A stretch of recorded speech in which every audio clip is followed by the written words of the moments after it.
আসসালামু আলাইকুম প্রিয় চাকরি প্রত্যাশী ভাইরা, কী অবস্থা আপনাদের? আশা করি আপনারা ভালো আছেন। এই সপ্তাহে ৪টি হেভিওয়েট চাকরির সার্কুলার নিয়ে আমরা আজকে আলোচনা করতে যাচ্ছি।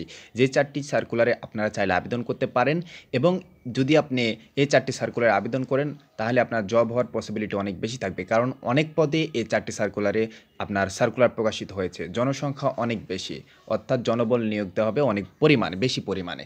তো এখন আপনারা কোন কোন পদে কোথায় আবেদন করবেন সে ৪টি পদ নিয়ে আমরা আজকে আলোচনা করব। আপনারা এই ভিডিওটি পুরোটা দেখবেন এবং সেই অনুযায়ী আবেদন করার চেষ্টা করবেন, ঠিক আছে? তো প্রথমেই আমি যেই সার্কুলারটা নিয়ে আলোচনা করব সেটা আপনারা এখানে দেখতে পাচ্ছেন যে বাংলাদেশ পল্লী উন্নয়ন বোর্ড ৫ কারওয়ান বাজার, ঢাকা, ঠিক আছে? তো বাংলাদেশ পল্লী উন্নয়ন বোর্ডের নিয়োগ দেখেন, এখানে নিয়োগ বিজ্ঞপ্তি বাংলাদেশ পল্লী উন্নয়ন বোর্ডের রাজস্ব বাজেটভুক্ত শূন্যপদে অস্থায়ী ভিত্তিতে বিধি মোতাবেক সরাসরি জনবল নিয়োগের একটি আপনার বিজ্ঞপ্তি প্রকাশিত হয়েছে, ঠিক আছে? তো এই বিজ্ঞপ্তি আপনারা এই যে এখানে দেখতে পাচ্ছেন লেখা আছে হিটেপস brdb.teletalk.com.bd, এই ওয়েবসাইটে যেও আপনারা এই সার্কুলারটি ডাউনলোড করে নিতে পারেন, ঠিক আছে? তো আমরা এখন এইখানে আপনাদের এখানে মোট 18টি পদে আপনার জনবল নিয়োগ দেওয়া হবে। তো 18টি পদে কতজন জনবল নিয়োগ দেওয়া হবে তা এখানে কিন্তু দেওয়া আছে, ঠিক আছে? তো এই 18টা পদে আপনার যে জনবলগুলো নিয়োগ দেওয়া হবে, আমরা পর্যায়ক্রমে প্রত্যেকটি পদ আলোচনা করব। আপনারা সম্পূর্ণ ভিডিও দেখলে আপনারা বুঝতে পারবেন, ঠিক আছে? এরপর আপনারা কীভাবে আবেদন করবেন সেই বিষয় নিয়েও কিন্তু আমরা আলোচনা করব, ঠিক আছে? তো ভিডিওটি স্কিপ করবেন না। এটা কিন্তু এটা আমাদের প্রথম সার্কুলার। এছাড়াও তারপরে সার্কুলার রয়েছে, আমরা যেই সার্কুলার দেখেন বাংলাদেশ সরকারি কর্ম কমিশন। এরপরের যেটা রয়েছে সেটা আমি আপনাদেরকে দেখাচ্ছি, যে এরপরে যে সার্কুলারটা আলোচনা করব সেটা হলো বাংলাদেশ প্রতিরক্ষা মন্ত্রণালয়। বাংলাদেশ প্রতিরক্ষা মন্ত্রণালয়ে কিন্তু একটা ভালো পরিমাণে একটা নিয়োগ বিজ্ঞপ্তি প্রকাশিত হয়েছে, ঠিক আছে? এরপরে ডিএনসিসি, ঠিক আছে? দেখেন পুরো নিয়োগ বিজ্ঞপ্তি ঢাকা উত্তর সিটি কর্পোরেশনে ভালো পরিমাণে একটা নিয়োগ বিজ্ঞপ্তি প্রকাশিত, যেখানে একটি পদেই কিন্তু 100 জন, 50 জন, 8 জন, ঠিক আছে? তো বয়স কিন্তু 32 বছর পর্যন্ত। আপনার বেতন কিন্তু 13 গ্রেডের বেতন, ঠিক আছে? তো প্রথমে যে আমরা সার্কুলারটি নিয়ে আলোচনা করতে চাইছিলাম সেটা হলো পল্লী উন্নয়ন বোর্ড, ঠিক আছে? বাংলাদেশ পল্লী উন্নয়ন বোর্ড। তো সর্বশেষ যে পদটি রয়েছে সেটা হলো অফিস সহায়ক। আপনার চাকরির গ্রেড বেতন কিন্তু এখানে দেখতে পাচ্ছেন 20তম গ্রেড এবং 8,250 থেকে 20,010 টাকা। আপনার শিক্ষাগত যোগ্যতা অষ্টম শ্রেণী পাশ হলেই হবে, ঠিক আছে? আপনার শিক্ষাগত যোগ্যতা অষ্টম শ্রেণী পাশ হলেই কিন্তু হচ্ছে। এরপরে আপনার 17 নম্বর যে পদটি রয়েছে সেটা হলো স্টোর কিপার, ঠিক আছে? আপনার স্টোর কিপারে কিন্তু বেতন গেট 9,300 থেকে 22,490 টাকা এবং পদসংখ্যা 1 জন, ঠিক আছে? আপনার অফিস সহায়কের পদসংখ্যা ছিল কিন্তু 50 জন, ঠিক আছে? তো আপনারা আবেদন করার সময় দেখে আবেদন করবেন যে পদসংখ্যা বেশি আছে কোনটাতে, ঠিক আছে? সেটাতে আবেদন করবেন। 1 জন 2 জন যেগুলোতে সেগুলো পদে আবেদন করার দরকার নাই, আপনার টাকা খরচ হবে। তো এই যে দেখতে পাচ্ছেন স্টোর কিপার, এটা কিন্তু স্টোর কিপার হিসেবে 2 বছর অভিজ্ঞতা থাকতে হবে এবং এসএসসি পাস থাকতে হবে। এরপর দেখছেন 16 নম্বর পদে যেটি রয়েছে সেটা হলো প্রুফ রিডার, বেতন গেট 9,300 থেকে 22,490 টাকা এবং এখানে পদসংখ্যা 1টি এবং প্রুফ রিডিং ও 2 বছর অভিজ্ঞতা এসএসসি পাস লাগবে। এবার 15 নম্বর যে পদটি রয়েছে সেটি হলো ডাটা এন্ট্রি অপারেটর, গেট 9,300 থেকে 22,490 টাকা। এই জায়গায় পদসংখ্যা 3 জন।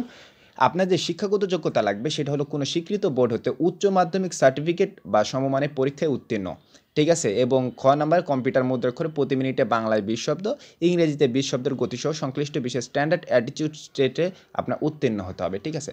14 নম্বর যে পদটি রয়েছে সেটি হলো অফিস সহকারী কাম কম্পিউটার অপারেটর, 16তম গেট। এখানে দেখতে পাচ্ছেন 9,300 থেকে 22,490 টাকা। এখানে কিন্তু পদসংখ্যা অনেক বেশি, ঠিক আছে? আমি আগেও বলছি যে আপনারা যখন আবেদন করবেন তখন পদসংখ্যা দেখে কিন্তু আবেদন করুন। দেখুন অফিস সহকারী পদসংখ্যা কিন্তু 30 জন, ঠিক আছে? তো এখানে যে শিক্ষাগত যোগ্যতা লাগবে সেটা কিন্তু এইচএসসি পাস, কম্পিউটার ব্যবহার সংক্রান্ত ওয়ার্ড প্রসেসিং, ডাটা এন্ট্রি এবং টাইপিং ইত্যাদি সর্বনিম্ন গতি আপনার ইংরেজিতে ও বাংলায় 30 ও 25 শব্দ থাকতে হবে, ঠিক আছে? এরপর দেখুন 13 নম্বর যে পদটি রয়েছে সেটি হল অফসেট প্রিন্টিং অপারেটর, গেট 15তম গেট, 9,700 থেকে আপনি দেখছেন 23,490 একজন নেবে। শিক্ষাগত যোগ্যতা অফসেট লিথো ইলেকট্রিক আপনার স্টেনসিল কাটা ও ডুপ্লিকেটিং মেশিন চালানোয় 2 বছরের অভিজ্ঞতা সহ বিজ্ঞান বিভাগে উচ্চ মাধ্যমিক সার্টিফিকেট পাস থাকতে হবে, ওকে? তো এরপর আপনি যে পরে যে 12 নম্বর পদটি দেখছেন সেটা হলো ড্রাফটম্যান, সেটা হলো 15তম গেট, আপনি দেখছেন 9,700 থেকে আপনি 23,490 টাকা বেতন পাবেন। এরপরে পদসংখ্যা 1 জন, ড্রাফটম্যানশিপে আপনার সংশ্লিষ্ট বিষয়ে অভিজ্ঞতা থাকতে হবে, ঠিক আছে? 11 নম্বর পদে আপনি দেখতে পাচ্ছেন প্রশিক্ষক, গেট 15তম, পদের সংখ্যা একজন, উচ্চ শিক্ষাগত যোগ্যতা লাগবে উচ্চ মাধ্যমিক স্কুল সার্টিফিকেট বা সমমানের পরীক্ষা উত্তীর্ণ এবং সংশ্লিষ্ট স্টেটস কোর্সে 2 বছরের ডিপ্লোমা সার্টিফিকেট থাকতে হবে, ঠিক আছে। এরপরে 10 নম্বর যেটি দেখছেন সেটা হলো স্টেনোস্টাইস্টিক কাম কম্পিউটার অপারেটর 14তম গ্রেড, এটা আপনি বেতন দেখতে পাচ্ছেন। এরপরে সেই পদের সংখ্যা কিন্তু 7 জন, কম্পিউটার ব্যবহার সংক্রান্ত বিষয় আপনার কিন্তু থাকতে হবে এবং আপনার ইংরেজি বাংলায় 30 এবং 20 শব্দ থাকতে হবে, ঠিক আছে। এরপরে ক্যাশিয়ার রয়েছে 13তম গ্রেড, 13তম গ্রেড দেখতে পাচ্ছেন 11,000 থেকে 26,590, 2 জন নিবে, 2টি দ্বিতীয় বিভাগ সহ বিকম পাস থাকতে হবে আপনাকে। 8 নম্বর হিসাব সহকারী 13তম গ্রেড 36 জনকে নেবে, হিসাব সহকারী কিন্তু 36 জনকে, 2টি দ্বিতীয় বিভাগ সহ বিকম পাস থাকতে হবে আপনাকে, ঠিক আছে। এরপরে 7 নম্বর নিরীক্ষা সহকারী 13তম গ্রেড, এটাও দেখতে পাচ্ছেন 7 জন নেবে, 2টি দ্বিতীয় বিভাগ সহ বিকম পাস থাকতে হবে। 6 নম্বর পরিসংখ্যান সহকারী 13তম গ্রেড 2 জন, অর্থনীতি পরিসংখ্যান সহ 2টি দ্বিতীয় বিভাগ সহ স্নাতক ডিগ্রি থাকতে হবে। 5 নম্বর যেটি গবেষণা অনুসন্ধানকারী 13তম গ্রেডে আপনি দেখতে পাচ্ছেন 11,000 থেকে 26,590, 3 অর্থনীতি পরিসংখ্যান সহ 2টি দ্বিতীয় বিভাগ সহ স্নাতক ডিগ্রি। এরপরে 4 নম্বর যেটি অফিস সহকারী উচ্চমান সহকারী 13তম গ্রেড 11,000 থেকে 26,590, 6 আপনি দেখতে পাচ্ছেন 6 জনকে নেবে, 2টি দ্বিতীয় বিভাগ সহ স্নাতক ডিগ্রি থাকতে হবে। এরপরে আপনার 3 নম্বর যেটি রয়েছে স্টেনোগ্রাফার কাম কম্পিউটার অপারেটর 13তম গ্রেড 5 জন নেবে, সংশ্লিষ্ট বিষয়ে আপনার থাকতে হবে, অভিজ্ঞতা থাকতে হবে, ঠিক আছে। এরপরে আপনি দেখতে পাচ্ছেন যে 2 নম্বর যেটি সহকারী আর্টিস্ট 11তম গ্রেড, একজনকে শিল্পকলায় স্নাতক ডিগ্রি হতে হবে এবং সবার প্রথমে যেটা রয়েছে সেটা হলো হিসাবরক্ষক 11তম গ্রেড, দেখছেন 12,500 থেকে 30,230 টাকা, এইটার পদসংখ্যা সবচেয়ে বেশি 177 জন, 2টি দ্বিতীয় বিভাগ সব বিকম পাস থাকলে আপনি এখানে আবেদন করতে পারছেন, ঠিক আছে। তো এরপরে যে পদটি রয়েছে সেটাতে আমরা আপনারা যেটা আবেদন করবেন, এই পদে যদি আবেদন করতে চান আপনারা সরাসরি চলে যাবেন http://brdb.telecom.bd ওয়েবসাইটে, যে আপনারা সম্পূর্ণ বিষয় আপনার এই সার্কুলারটি ডাউনলোড করে আপনারা কিন্তু চাইলে সেই অনুযায়ী আবেদন করতে পারেন। তাছাড়া আমি এইগুলো এইভাবে করছি, আপনারা এইগুলো চাইলে পড়ে নিতে পারেন বা স্ক্রিনশট দিয়ে এই যে 150 টাকা করে আপনার প্রত্যেকটি পদের টাকা ফিক্স করা আছে, আপনারা চাইলে আবেদন করতে পারবেন। এবং নিচের যে এখানে দেখতে পাচ্ছেন আপনারা SMS এর মাধ্যমে আবেদন করতে পারেন, 16222 নম্বরে আপনারা এইভাবে পাঠিয়ে দিয়েও আপনারা চাইলে আবেদন করতে পারেন, কোনো সমস্যা হবে না, ঠিক আছে। তো 2 নম্বর যে পদটি রয়েছে সেই পদে আমরা যাই। 2 নম্বর পদ দেখছেন যে বাংলাদেশ সরকারি কর্ম কমিশন, ঠিক আছে। তো বাংলাদেশ সরকারি কর্ম কমিশনে একটি পদে মোট কতজনকে নিয়োগ দেওয়া হয়েছে এখানে, দেন ক্রমিক নং 83 ইউনিট 9, ঠিক আছে। কর্মকর্তা 6ষ্ঠ গ্রেড এবং একটি স্থায়ী পদ, ঠিক আছে। বৈদেশিক কর্মসংস্থান মন্ত্রণালয়ের অধীনে আপনি দেখতে পাচ্ছেন যে বেতন কিন্তু 35,000 থেকে 67,010 টাকা, ঠিক আছে। তো এর জন্য আপনার যে পদগুলো রয়েছে এখানে আপনি দেখছেন যে শিক্ষাগত যোগ্যতা স্নাতক এবং বিষয় কোড, হ্যাঁ, এই বিষয়ে কিন্তু এখানে দেওয়া আছে। তারিখের বয়সসীমা 35 বছর থাকলে কিন্তু আপনি এখানে আবেদন করতে পারছেন, ঠিক আছে। তো এইখানে আপনি আবেদন করতে পারছেন, আপনি দেখতেন যে আপনার যে শিক্ষাগত যোগ্যতা লাগবে সেটা এখানে লিখে দেয়, 2nd class master degree in economics or statistics and mathematics, অর্থাৎ আপনি যদি ইকোনমিক্স অর্থাৎ অর্থনীতি পরিসংখ্যান এবং গণিতে যদি কোথাও থেকে কোনো প্রফেশনাল ইউনিভার্সিটি থেকে আপনি যদি অনার্স বা ডিগ্রি কমপ্লিট করে থাকেন তাহলে কিন্তু এখানে আবেদন করতে পারছেন, আপনি আবেদন করবেন এবং আপনার বয়স সীমা কিন্তু 35 বছর, যাদের বয়স 30 বছর পার হয়ে গেছে তারা এখানে আবেদনের একটা বড় হিউজ সুযোগ রয়েছে, ঠিক আছে। তো আপনারা চাইলে এখানে আবেদন করতে পারবেন, কোনো সমস্যা নেই। আর আবেদন করার জন্য আপনার www. এই যে দেখতে পাচ্ছেন bpsc.gov.bd এই ওয়েবসাইটে যেয়ে আপনি এই সার্কুলারটি ডাউনলোড করবেন এবং সেখানেও আপনি দেখবেন যে আবেদনের লিঙ্কটি দেওয়া আছে, সেখানে আপনি আবেদন করতে পারবেন, বিস্তারিত এই ওয়েবসাইটে আপনি পেয়ে যাবেন, ঠিক আছে। আর যদি না পান আমাকে কমেন্ট করবেন, আমি জানিয়ে দেবো। আচ্ছা, 3 নম্বর যে পদটি রয়েছে সেখানে আমরা যাই। 3 নম্বর পদটি দেখছেন যে এখানে যে বাংলাদেশ প্রতিরক্ষা মন্ত্রণালয়ের চাকরি, বাংলাদেশ প্রতিরক্ষা মন্ত্রণালয়ে রাজস্ব খাতভুক্ত আপনার দেখবে সৈন্য পদে অস্থায়ীভাবে সরকারি নিয়োগের লক্ষ্যে পদের পাশে বর্ণিত দেওয়া আছে। দেখেন এখানে যে প্রথম যে পদটি রয়েছে সেটি হলো 60 মুদ্রাক্ষরিক কাম কম্পিউটার অপারেটর গ্রেড 13তম, দেখছেন যে 11,000 থেকে 26,590 টাকা, পদের সংখ্যা 3টি, শিক্ষাগত যোগ্য কোনো স্বীকৃত বিশ্ববিদ্যালয় স্নাতক বা সমমানের ডিগ্রি থাকতে হবে এবং আরও যেগুলো লাগে কম্পিউটার চালাতে 60 বাংলায় 45, ইংরেজিতে 25, এগুলো আর কি। 2 নম্বর যে পদটি রয়েছে সেটি হলো ক্যাশিয়ার গ্রেড 14, পদের সংখ্যা 1টি, আপনার শিক্ষাগত যোগ্যতা লাগবে কিন্তু আপনি দেখছেন কোনো স্বীকৃত বিশ্ববিদ্যালয় বাণিজ্য বিভাগে স্নাতক ডিগ্রি থাকতে হবে, ওয়ার্ড প্রসেসিংয়ে আপনার ধারণা থাকতে হবে, হ্যাঁ।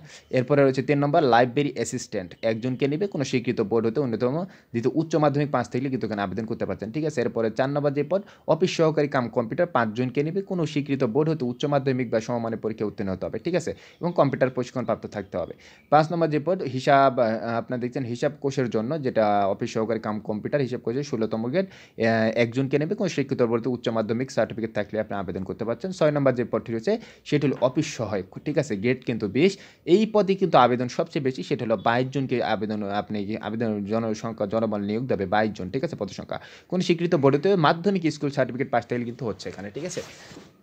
তো এখানে কীভাবে আবেদন করবেন, আপনারা চলে যাবেন এই যে www.mod.gov.bd ওয়েবসাইটে গেলে, এবং আবেদন করতে চাইলে আপনি দেখবেন hiteps.mod.teletalk.com.bd ওয়েবসাইটে আপনি আবেদন করতে পারবেন, ঠিক আছে। এখানে দুটোই দিয়ে আছে, আপনার যে আবেদন করতে পারবেন। আচ্ছা, এরপর আমাদের যে 4 নম্বর যে সার্কুলারটা রয়েছে, মোস্ট এক্সপেন্সিভ সার্কুলার, সেই সার্কুলারটি হলো এই যে সার্কুলারটা এখানে আছে দেখেন, স্থানীয় ঢাকা উত্তর সিটি কর্পোরেশনে যে আপনার সার্কুলারটি প্রকাশিত হয়েছে, ঢাকা উত্তর সিটি, আপনারা দেখতে পাচ্ছেন যে লেখাটা একটু অতটা বোঝা যাচ্ছে না, তারপরেও যতটুকু ক্লিয়ার করা গিয়েছে আমরা করেছি। এখানে দেখতে পাচ্ছেন যে পুনঃনিয়োগ বিজ্ঞপ্তি, স্থায়ী সরকারের প্রথম যে পদটি রয়েছে সেটি হলো ব্যক্তিগত সহকারী পার্সোনাল অ্যাসিস্ট্যান্ট, পদসংখ্যা 8টি, ঠিক আছে, পদসংখ্যা 8টি। আপনার যে বয়স সেটা কিন্তু 32 বছরের কিন্তু গ্রহণযোগ্য, কোনো সমস্যা নাই, ঠিক আছে। আপনার বেতন স্কেল কিন্তু 13তম গ্রেডে 11,000 থেকে 26,590 টাকা। আপনার যে যোগ্যতা লাগবে সেটা কিন্তু কোনো স্বীকৃত বিশ্ববিদ্যালয়ের স্নাতক বা ডিগ্রি থাকতে হবে, এবং মধ্যে করে আপনার যে কম্পিউটার চালানো বাংলায় 20 এবং ইংরেজিতে 20 শব্দ গতি থাকতে হবে। 2 নম্বর যে পদটি রয়েছে সেটি হলো অফিস সহকারী কাম কম্পিউটার মুদ্রাক্ষরিক। এই পদ সবচেয়ে বেশি, এখানে দেখতে পাচ্ছেন 100 জনকে নিয়োগ দেওয়া হবে, 32 বছর, এবং বেতন গ্রেড কিন্তু 16তম, 9,300, 22,490। কোনো স্বীকৃত বোর্ড হতে অন্যতম দ্বিতীয় বিভাগ বা সিজিপিতে উচ্চ মাধ্যমিক পাশ থাকলে কিন্তু হচ্ছে, ঠিক আছে। আর কম্পিউটারে 20 শব্দ বা ইংরেজিতে 20 শব্দ আপনি টাইপিং করতে পারলেই এনাফ, ঠিক আছে। 3 নম্বর যে পদটি সেটি হলো হিসাব সহকারী, আপনার পদের সংখ্যা 50টি, বয়স লাগবে 32 বছর, ঠিক আছে। আপনি 32 বছর মতো আপনার সংসদীয়। আর এখানে যে বেতন স্কেল সেটা হলো 16তম গ্রেড, কোনো স্বীকৃত বোর্ডে বাণিজ্য বিভাগ অন্যতম দ্বিতীয় বিভাগ বা সমমানের যে সিজিপিএতে আপনার দক্ষতা থাকতে হবে, ঠিক আছে। এরপরে যে নিচের দিকে আবেদন করবেন কীভাবে দেখেন, 12/5/2025 তারিখে সকল প্রার্থীদের ক্ষেত্রে বয়স 18 হতে 32 বছর হতে হবে, ঠিক আছে। এরপরে যেগুলো দেওয়া আছে এখানে আবেদন করতে পারেন। আর আবেদন করার জন্য পরীক্ষা ইচ্ছুক প্রার্থীরা এখানে হিটে dncc.teltalk.bd.com এখানে যে আপনারা আবেদন করতে পারবেন। শেষ তারিখ দেখতে পাচ্ছেন যে আবেদনের জমাদানের শেষ তারিখ 12/5 বিকাল 5 ঘটিকা, অর্থাৎ মে মাসের 12 তারিখ পর্যন্ত কিন্তু আবেদনটা চলমান থাকবে, ঠিক আছে। 12 তারিখের পরে আবেদনটা কিন্তু ক্লোজ হয়ে যাবে। তো আজকের যে সার্কুলারটি রয়েছে, 4টি মোস্ট এক্সপেন্সিভ সার্কুলার নিয়ে কিন্তু আমরা আলোচনা করলাম অলরেডি।